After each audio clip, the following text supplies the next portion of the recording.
On today's Minute of the Apes, my macro guy has been slowly increasing my calories, and I'm not sure I'm going to get the cut I want out of this lean.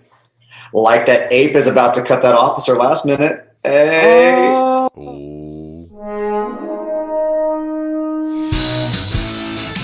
Take your sticky paws off me, damn dirty ape! Exercise would an ape make a human down. Then talks. With a divine bound. We are determined to know what the apes want. War or peace. They are the good humans, it's a dead human! And if it is man's destiny one day to be dominated, then, oh, please, God, let him be dominated by such as you.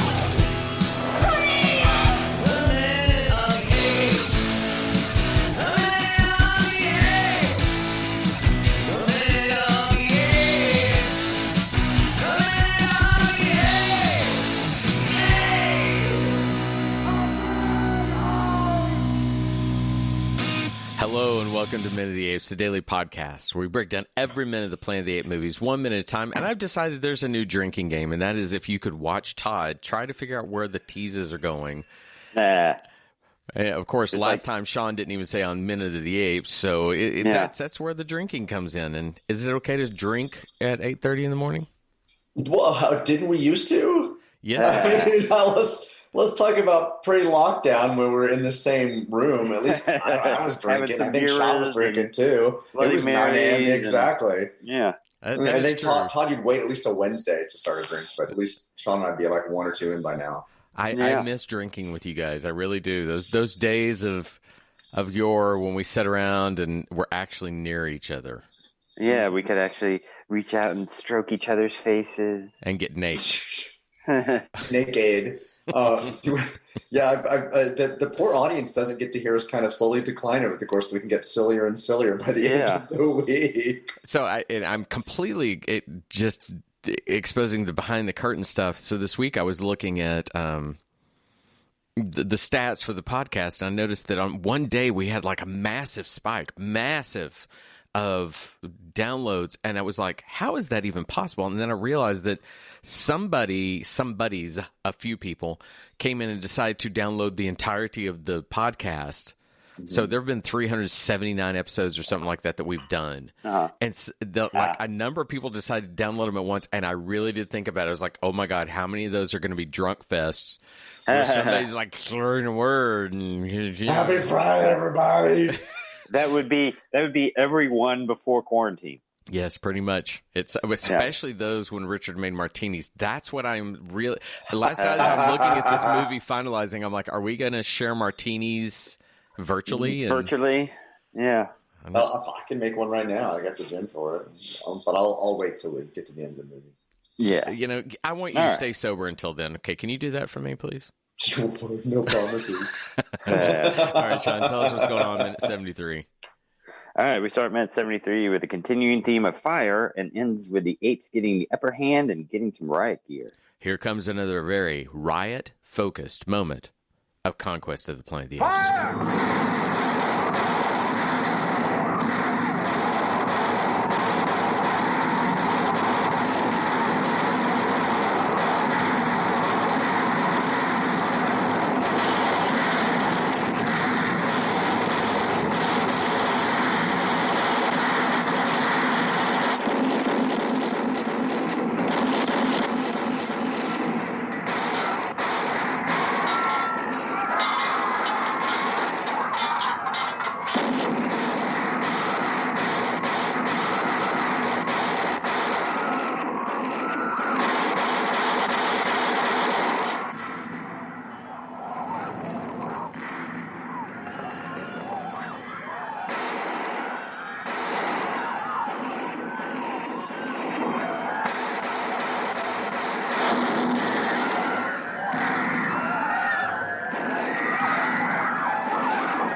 As minute 73, we have a courtyard with gorillas, chimpanzees, orangutans, imported apes, seizures. We've lost apes and ape management. We've lost guards. There's been gunfire and fire.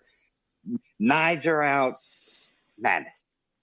So I want to step in right away and say, this is the moment that I kind of alluded to on Monday, where there was one shot that I was like, how did that not end up on the cutting room floor? And it's kind of at the beginning of this moment. We see a chimpanzee running. It's a group of apes, but there's one chimpanzee. I think they're off to the right of the frame. They're kind of approaching the guards, and then that chimpanzee moves to almost like a little cement wall. Like that one.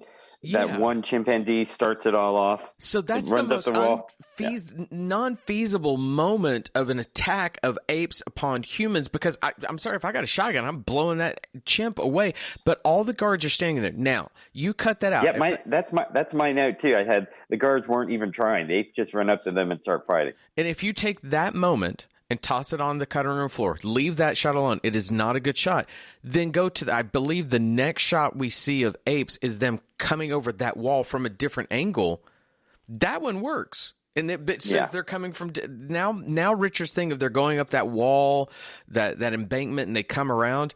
That would work. But this sauntering, ho, ho, ho, hi guys, I'm going to jump over the wall. It just doesn't work at all. Yeah. These guards just they have three options: no home, shields up and just stand there, or shoot. Well, we've already tried shoot and no home. We'll just stand here with shields up and see what happens. I believe that was 4 options, just to clarify. No home, shields up, or shoot. Well, I'm saying no home. The oral commands. Yes. Okay. Yeah. Well, I hate to be picky on that shot, because again, I do like all these moments, but that was just, I kept going back to it, and I'm like, what? When they chose that shot, what were they trying to tell me? And I still can't figure it out. I still cannot figure out why we have Solo Chimp sauntering. Well, and the thing is, I kind of wonder if when they had all these shots, if there was even a storyboard for a lot of the shots, and the editor's just kind of putting it together, because it doesn't look choreographed. I mean, it's meant to be chaotic, but I don't know that there was even a sense of, for the editor, what they wanted where to make it tell a story, as much as they just wanted the chaos of the moment. And so there's like, we're just going to throw some stuff together. Yeah, but even with that, doesn't the director sit down and say, yeah, hey, I don't know, that shot here we are, a bunch of ding-dongs who watch this movie 1 minute at a time. When you edit a film, you're watching a movie 1 minute at a time. You're being critical of what you see. You're putting it together so that it conveys your story. Did no one out of everybody involved, editors, producers, directors, script supervisors, all of them, not make a note during a screening process that says, why do we have that one chimp just sort of saunter by everybody? You really do not like that shot, Todd. No, I hate it. We're not. I mean, again. I mentioned this last week. We're not on Dane's script anymore. I mean, it's not. It's just that he's got moments happening, but none of them are really here. It's just kind of. I mean, the busboy set something on fire. I mean, that's Dane's part of Dane's stuff. The busboy that he set on fire earlier, he set stuff on fire now. So he makes a busboy ape makes a return appearance. That is true. So, you would think today, if that movie's made, that the whole focus of the busboy being afraid of fire and eventually being the one to set fire would be a very stitched together mini story. Yeah, would have been nice to have him start the fire. It wouldn't have taken much to get somebody in that same outfit just to kind of get there and set it. That would have been kind of cool. I agree.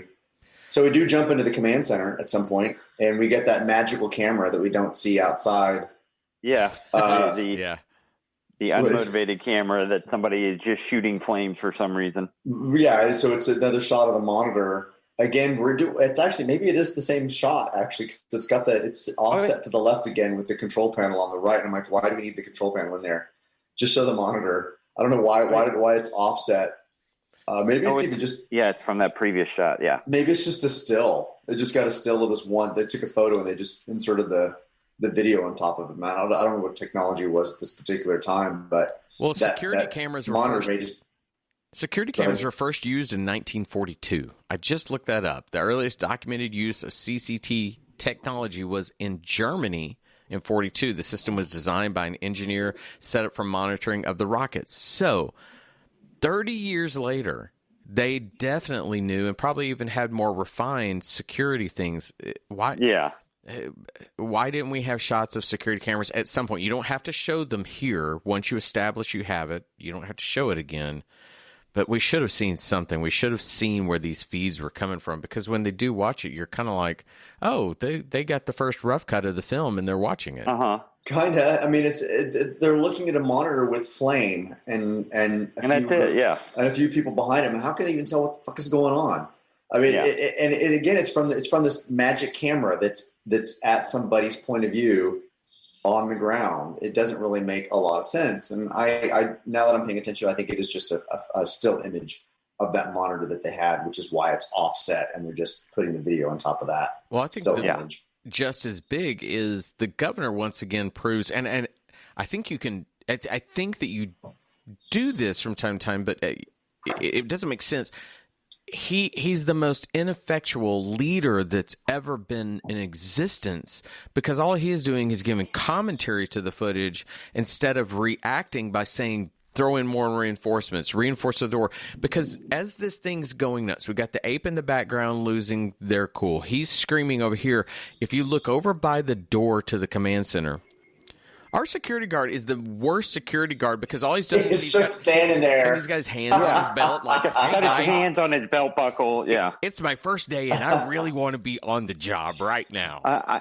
I've got to wait for the director to say, now go hit the apes. Yeah. Well, what I mean, Breck is just so, you're right. He's just like, what's the trouble down there? Oh, you're not dumb. You see the fact that the gorillas. You can literally see the 10 command feet center away. fighting, The apes are going nuts. Yeah. What's going on? What's the trouble down there? Why is if you're going to make him lose his cool, make him go even more so to where it's maniacal and it's crazy and everybody's terrified of him. But instead, it's just weird reactionary screaming for us as an audience to tell us what's wrong with that ape. Instead of what's going on down there, it should have been, get those apes under control. Yeah. Well, this dialogue is not in the script, by the way. I mean, he does not have that moment. There's no dialogue really in the script for these moments. But I found McDonald's comment a little unenlightened for somebody that had just saved a talking ape. I did too. Like wild animals, they're smelling blood. And I'm like, that seems a little, for somebody who was taking steps to being towards pro freedom for the apes, seems a little kind of backwards in thought and thinking for the character. I thought so too, and it felt like they just, is that in the script at all? No. Okay. They just wanted someone to comment so that they could say the apes were in a mode where, I don't want to say out of control, but they were attacking, and it's terrifying, and I get why they want to throw that in, but McDonald's absolutely the wrong person to say that comment. Right. If anything, he would be jumping to some type of defense for them. Yeah, like you can't. They are not just animals. You know, he needs to be saying that type of thing according to the character we've created. Sure, very true. But then there's the scene that they get down there. They start to kind of pull that one guy away from the command center. They're freaking out. But it begs the question: why didn't they put these apes and gorillas out of the command center earlier if they knew the rioting was happening? They should have been. They needed them to shuffle paperwork for them. I know. No. Well, also, when we're watching the governor, I would have to go pull these moments from the film, but I'm almost positive that every one of these moments from when they're watching the monitor are from the same dolly camera setup.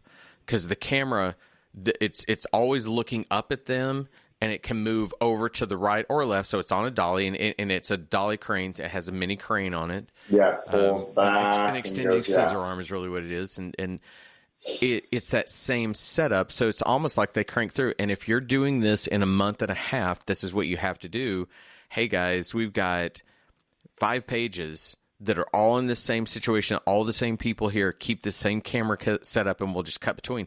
I would have liked to have seen, even in that setup, bring my camera all the way right, look at from the air hockey table upward, and see the ape acting crazy down here. So the ape's the focus of your shot, and and then like if I'm arranging it for the guys, the governor's back up here, so he's looking at the action. Instead, the way it's shot, that's one of the crazy things about it. When he starts the whole, what's the problem down there? Well, what's he looking at? What's he doing? Why isn't he seeing it? And if you force that shot, he sees it, and we know what he's commenting about, and it doesn't come off quite as weird. Yes. Yep. Yes, Todd. There it is. Todd ends a minute again. In the Yes. minute. Yes, Todd.